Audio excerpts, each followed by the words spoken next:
اعوذ باللہ من الشیطان الرجیم، بسم اللہ الرحمن الرحیم۔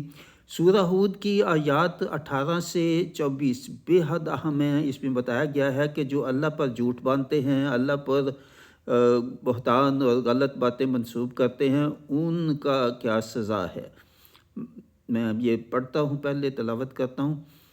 وَمَنْ أَظْلَمُ مِمَّنِ افْتَرَىٰ عَلَى اللَّهِ كَذِبًا، وہ جو اللہ پر افطرا اور جھوٹ باندھتے ہیں۔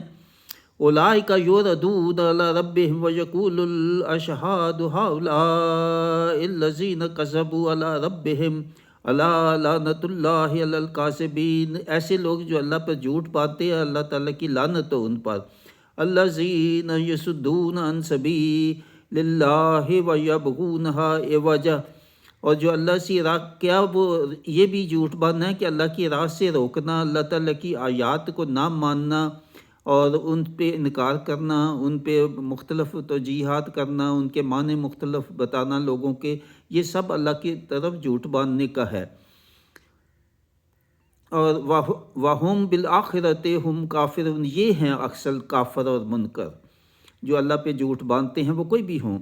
اس میں کوئی نہیں کہ وہ مسلمان ہے یا وہ غیر مسلم ہے یا کوئی اہل کتاب ہے، جو بھی اللہ پر جھوٹ باندھتے ہیں، افتراء، اللہ کی آیات کو صحیح مفہوم سے ہٹا کے اور باتیں بتاتے ہیں، مفہوم اس کے غلط نکالتے ہیں، یہ سب اس میں شامل ہے۔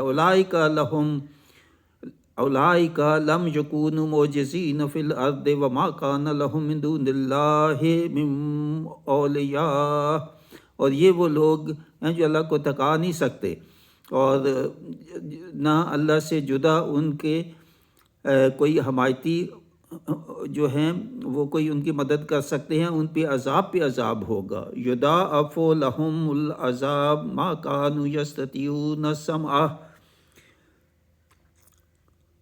وما كانوا یبصرون، اور یہ وہ لوگ ہیں جو نہ سنتے ہیں نہ دیکھتے ہیں، اور نہیں کرتے، توجہ نہیں دیتے۔ اولئک الذین خسروا انفسهم وضل عنهم ما كانوا یفترون، یہ لوگ ہیں جو ہمیشہ گھاٹے اور نقصان میں رہیں گے، جو اللہ کی باتوں کو جھٹلاتے تھے اور جوڑتے تھے اور مختلف معنی مفہوم بنا کے تو وہ بتاتے تھے اور انکار کرتے تھے اللہ کی آیات کو، تو یہی ہے نقصان اور خسارے والے۔ ان الذین آمنوا وعملوا الصالحات واخبتوا الی ربہم اولئک اصحاب الجنہ ہم فیہا خالدون۔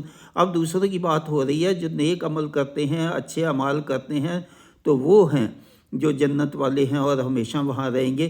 مثل الفریقین کالأعمى